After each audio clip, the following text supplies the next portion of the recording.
Bismillahirrahmanirrahim. Allah telah berikan pahala lewat lisan Nabi SAW kepada siapa yang memiliki perhatian dengan Al-Quran.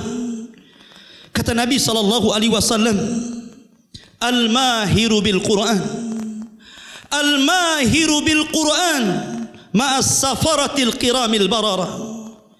Orang yang mahar membaca Al-Quran, mutqin dengan hafalan Al-Quran, indah suara bacaan Al-Quran, maka dia akan disejajarkan dengan para malaikat yang kesana kemari menebar kebaikan.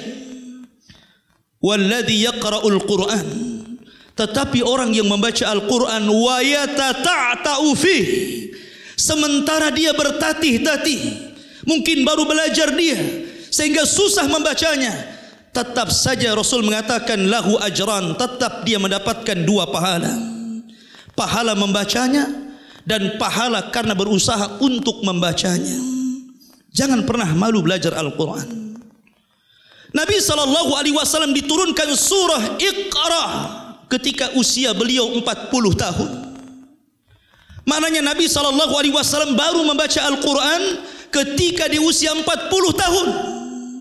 Sehingga jangan pernah malu untuk belajar Al-Quranul Karim. Walaupun mungkin di kiri kanan kita anak-anak kecil sudah mahir membaca Al-Quran, tetapi Al-Quran itu identitas kaum muslimin. Jangan sampai kita tidak bisa membaca Al-Quran, karena Al-Quran kata Nabi SAW syafi'an li ashabi, akan menjadi syafaat bagi para pembacanya. Nabi SAW senang kepada orang yang membaca Al-Quran, kepada orang yang mendalami Al-Quran, kepada orang yang memperhatikan Al-Quran, kepada orang yang berusaha untuk mengamalkan Al-Quran. Di zaman Nabi SAW ada seorang sahabat yang namanya Ubay ibn Ka'ab radhiyallahu an. Ubay bin Ka'ab ini bukan sekelas Abu Hurairah yang dikenal dengan jutaan hadis yang dihafal dan diletakkan di dadanya.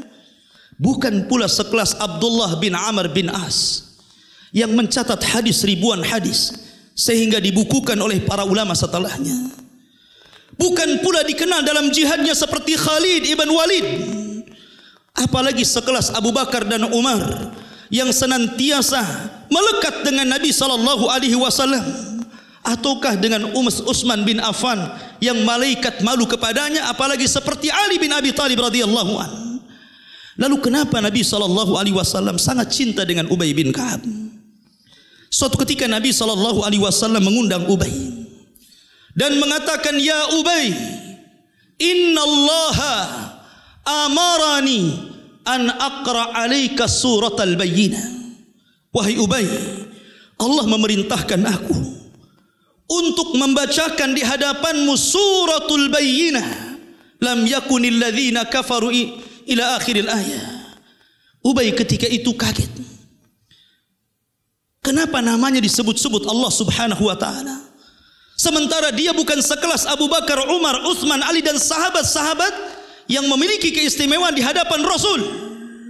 Tapi kenapa namanya disebut-sebut di hadapan Allah Subhanahu wa taala? Sehingga dia mengatakan, ya Rasulullah, asammanillah. Rasul, apakah Allah menyebut-nyebut namaku di hadapannya? Kata Nabi SAW, na'am ya Ubay, ya, Allah menyebut namamu di hadapannya. Ketika itu Ubay menangis. Ketika itu Ubay menangis. Dia pikir orang sekelas dia tidak layak disebut namanya di hadapan Allah Subhanahu wa taala. Pertanyaannya, kenapa Ubay sangat diagungkan di mata Rasul? Karena Ubay memiliki perhatian dengan Al-Quran. Ubay pakar dengan Al-Quran. Makanya di zaman Amirul Mukminin Umar ibn Khattab radhiyallahu an, ketika mengadakan tarawih berjamaah 1 bulan, maka Umar memerintahkan Ubay untuk menjadi imam 23 rakaat.